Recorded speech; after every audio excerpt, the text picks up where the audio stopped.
के drawing room की video सामने आई। उस वीडियो को पूरे देश ने देखा। उस वीडियो में स्वाति मालीवाल जी साफ साफ कह रही हैं कि मैंने 112 कॉल कर दिया है और पुलिस आने वाली है। तो उनके अपने शब्दों से ये स्पष्ट है कि जिस समय का वो वीडियो है वो उस समय के बाद का है जहां पर वो क्लेम कर रही हैं कि उनके ऊपर हमला हुआ। लेकिन उस वीडियो को देखकर साफ साफ नजर आ रहा है कि स्वाति मालीवाल जी के ना कपड़े फटे हुए हैं, ना स्वाति मालीवाल जी दर्द से कराह रही हैं, ना स्वाति मालीवाल जी के सर पे चोट लगी हुई है। जो सारी बातें स्वाति मालीवाल जी ने अपनी शिकायत में कही हैं, जो स्वाति मालीवाल जी ने एफआईआर में दर्ज करवाई है, तो ये वीडियो साफ साफ दिखा देता है कि जो कुछ शिकायत में लिखाया गया वो सब सरासर झूठ है। वो ऊंची आवाज में पुलिस कर्मियों को ललकार रही हैं, धमका रही हैं और वो कहीं पर भी उनको शिकायत करती नहीं नजर आ रही हैं कि उनके साथ कुछ गलत हुआ। वो कहीं पर विभव कुमार जी पर इशारा करती हुई नहीं आ रही हैं, कहती हुई कि इन्होंने मुझ पे हमला किया, बल्कि वो विभव कुमार जी के लिए अपशब्दों का प्रयोग कर रही हैं, ऊंची आवाज में कर रही हैं। तो कल जो वीडियो सामने आया उसने पूरे देश के सामने स्वाति मालीवाल जी के आरोपों का पर्दाफाश कर दिया। आज एक दूसरा वीडियो हम आपको दिखाने जा रहे हैं। ये सीएम आवास के गेट के सीसीटीवी की फुटेज का वीडियो है। ये भी स्वाति मालीवाल जी के झूठ को सामने रख देता है, क्योंकि अगर आप सबने ये एफआईआर देखी है जो स्वाति मालीवाल जी ने फाइल करी है, उसमें वो ये कहती हैं कि मुझ पर इतना हमला हुआ कि मैं चल नहीं पा रही थी, कि मैं बेहोशी की हालत में थी, कि मैं बैठ गई, कि मैं लंगड़ा लंगड़ा के चल रही थी, मैं दर्द से कराह रही थी। ये सब स्वाति मालीवाल जी ने अपनी शिकायत में लिखा।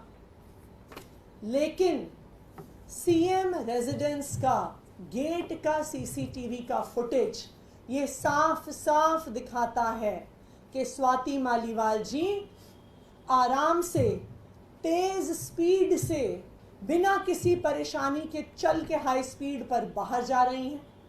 बाहर जाके भी वो पुलिस की एक महिला कर्मी को धक्का देती हैं, पुलिस वालों को हड़का रही हैं, अपनी उंगली दिखा रही हैं, ये दिख रहा है कि उन्हें डांट रही हैं। कहीं पर भी स्वाति मालीवाल जी के कपड़े नहीं फटे हुए, कहीं पर भी उनको सिर पर चोट नहीं लगी हुई है। दूर दूर तक वो लंगड़ा कर नहीं चल रही हैं, वो दर्द में करहा कर नहीं चल रही हैं। ये वीडियो मैं चाहूंगी कि स्क्रीन पर दिखाया जाए।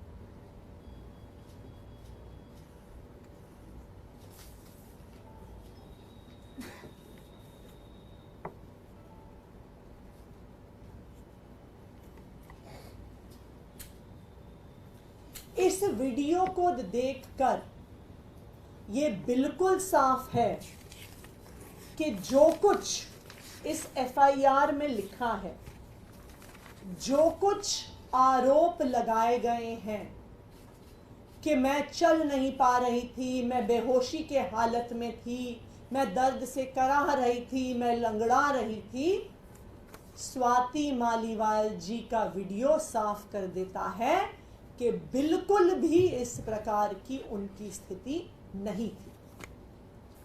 तो आज इन दोनों वीडियो ने यह साबित कर दिया है कि स्वाति मालीवाल जी के आरोप झूठे थे। स्वाति मालीवाल जी जो आरोप लगा रही हैं, ये एक बड़े षड्यंत्र का हिस्सा है जो दिल्ली के मुख्यमंत्री अरविंद केजरीवाल जी के खिलाफ रचा जा रहा है, भारतीय जनता पार्टी द्वारा रचा जा रहा है। कल से, जब से ये वीडियो सामने आए हैं, जब से ये षड्यंत्र सामने आया है, कई लोग हमसे पूछ रहे हैं कि आप कह रहे हैं ये भारतीय जनता पार्टी का षड्यंत्र है, तो स्वाति मालीवाल जी का भारतीय जनता पार्टी से क्या लेना देना है? इस केस का भारतीय जनता पार्टी से क्या लेना देना है?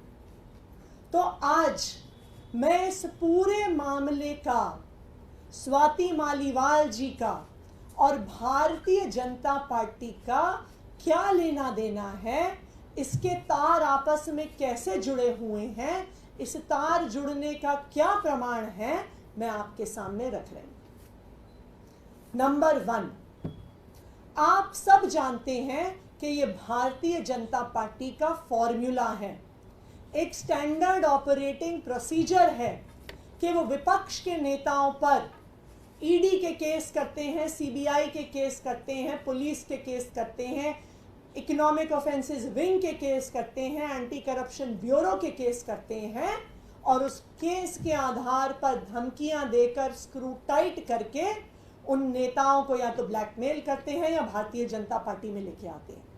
हमने देखा है कि विपक्ष के ऐसे नेताओं की लाइन है जो भारतीय जनता पार्टी में गए हैं, चाहे वो हेमंत बिस्व शर्मा हो, चाहे वो प्रफुल्ल पटेल हो, चाहे वो अजीत पवार हो, जिनके ऊपर केस हुए, जिनका स्क्रू टाइट किया गया और फिर वो भारतीय जनता पार्टी में गए।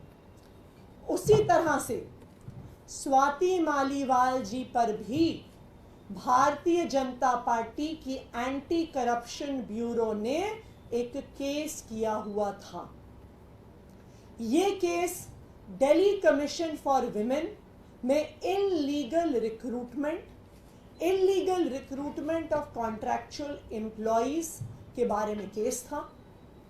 ये केस कई सालों से चल रहा है, इसमें एफआईआर हो गई है, इसमें चार्जशीट हो गई है, और अब इस केस में सजा का, कन्विक्शन का समय पास आ रहा है। हमारा ये मानना है कि इसी केस को आधार बनाकर जेल की धमकी देकर, सजा की धमकी देकर स्वाति मालीवाल जी पर दबाव बनाया जा रहा है, उनको इस षड्यंत्र का हिस्सा बनाया जा रहा है, क्योंकि ये भारतीय जनता पार्टी का स्टैंडर्ड ऑपरेटिंग प्रोसीजर है। Number 1। Number 2, Bharatiya Janata party का इन्वॉल्वमेंट कैसे दिख रहा है? उनकी पूरी मशीनरी एमएचए से दिल्ली पुलिस तक कैसे काम कर रही है, उसका दूसरा प्रमाण कल 30 हजारी कोर्ट के सामने आया।